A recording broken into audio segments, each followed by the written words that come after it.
చూద్దామండి. దీప్తి ఈమెయిల్ ద్వారా రాస్తున్నారు. ఉగాది రోజునే పంచాంగ శ్రవణం ఎందుకు తెలియజేయగలరు అంటూ రాస్తున్నారు. పంచ అంగ శ్రవణం. శ్రవణము అంటే వినడం, శ్రావణము అంటే వినిపించడం. ఆ వేదిక మీద కూర్చుని పంచాంగ శ్రావణాన్ని చేస్తాడు ఆయన, అంటే పంచాంగాన్ని వినిపింప చేస్తాడు. మనం పంచాంగాన్ని శ్రవణం వింటం చేస్తాం.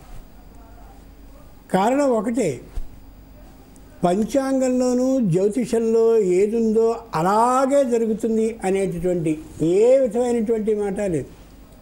ఇలా జరగడానికి అవకాశం ఉంటుంది అనే ఊహలో ఆలోచించుకోవాలి తప్ప, నీకు ఈ సంవత్సరం పెద్ద వ్యాధి వచ్చేస్తుంది, ఫలానా రాశికి చెందిన ఫలానా నక్షత్రం వాడు అనగానే అక్కడి నుంచి అలా పడిపోకూడదు. వచ్చేందుకు అవకాశం ఉంది కాబట్టి రాకుండా ఉండేందుకు ప్రతిక్రియ ఏం చేసుకోవాలని ఆలోచించుకోగలగాలి. జ్యోతిష శాస్త్రానికి ప్రత్యేకమైనటువంటి అమ్మవారి శాపం ఉంది కాబట్టి, పండితుడైన వాడు తనకున్న పాండిత్యానికి అనుగుణంగా జ్యోతిషం ఇలా చెప్తోందని చెప్పి దైవాన్ని ఆరాధించవలసిందనే చెప్తాడు తప్ప, నేను చెప్పినట్టుగా జరిగిపోతుందని 130 కోట్లలో ఎంతమంది జ్యోతిష పండితులు ఉన్నారో అందరూ ఎవరు కూడా ఇలాగే జరుగుతుందని చెప్పగలిగిన వాళ్ళు లేరు, ఉండరు. అంచేత నాకు శుభం కలిగేలా నేను ఏం చెయ్యాలి, ఏం జరగబోతోందని తెలుసుకోవడం కోసమని పంచాంగ శ్రవణాన్ని చేయాలి. ఈ సంవత్సరం మధ్యమా వృష్టి, వర్షం మధ్యమంగా ఉంటుంది. చోరోద్ధతి, బాగా దొంగతనాలు జరుగుతాయి.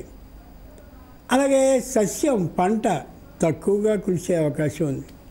అకాలే వృష్టి సంప్రాప్తి, రాకూడని సమయంలో వర్షం వస్తుంది అని ఇలా చెప్పింది. కాబట్టి మనం ఏం చేయాలన్నమాట అని దానికి అనుగుణంగా చేసుకోవాలి. ఈ సంవత్సరం పశుపాలకుడు బలరాముడు, చక్కగా హాయిగా పశువులన్నీ ఉంటాయి. కానీ పశువుల్ని అలా వీధిలోకి పంపించే బహిష్కర్త యముడు కాబట్టి పశువులకి వ్యాధులు వస్తాయి. కాబట్టి పశువుల్ని జాగ్రత్తగా చూసుకోవాలి.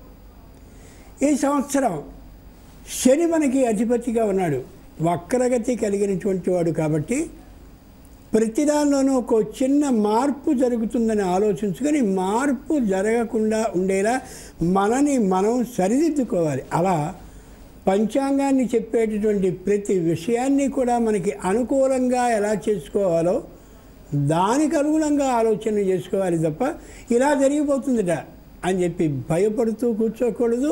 అలాగే అబో నేను బ్రహ్మాండంగా ఉత్తీర్ణుని అయిపోతా అంటే ఎంతో ఉద్యోగం వచ్చేస్తుందిట అని సోంబేరితనంతో పడుకోనకూడదు. ఇటు సరికాదు అటు సరికాదు, దాన్ని మార్గదర్శక సూత్రంగా ఎంచుకున్నటువంటి రోజున చాలా గొప్పగా ఉంటుంది. అందుకే పంచాంగాన్ని వినాలి అని చెప్పి స్వయంగా అంటారు. చిన్నప్పుడు మా తల్లిదండ్రులు స్వయంగా మమ్మల్ని తీసుకువెళ్ళి అక్కడ కూర్చోబెడితే అర్థమైనంత అర్థమయ్యేది, అర్థం కానంత తెలిసేది కాదు. వెళ్ళి మామూలుగా తెలుసుకున్నప్పుడు మళ్ళీ అడిగినప్పుడు వాళ్ళు చెప్తూ ఉంటే అర్థమవుతూ ఉండేది. ఇప్పుడు చాలా స్పష్టంగా తెలుస్తుంది. ఇది మార్గదర్శక సూత్రంగా వినియోగించుకోవడం కోసం పంచాంగాన్ని వినాలి. మన ఫలిత జ్యోతిషాన్ని, అలాగే దేశం ఏ విధంగా ఉంటుందో ఆ విశేషాన్ని కూడా తెలుసుకోగలగాలి.